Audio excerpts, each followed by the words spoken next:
بسم اللہ الرحمن الرحیم۔ زینب ٹی وی کی طرف سے میں آپ لوگوں کے ساتھ رسول اللہ صلی اللہ علیہ وآلہ وسلم کا بہت ہی پیارا فرمان شیئر کرنے جا رہی ہوں کہ جہنم سے آزادی۔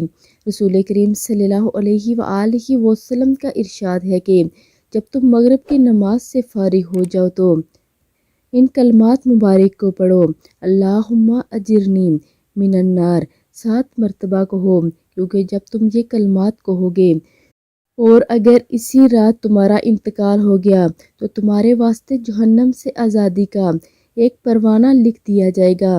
اسی طرح فجر کی نماز سے فارغ ہو کر یہ کلمات 7 مرتبہ کہو، اگر اسی روز تمہارا انتقال ہو گیا تو تمہارے لیے دوزخ سے آزادی کا ایک پروانہ لکھ دیا جائے گا۔ تو آپ سب بھی اس پر عمل کریں اور ویڈیو کو بھی آگے لازمی شیئر کریں۔ جزاک اللہ خیر۔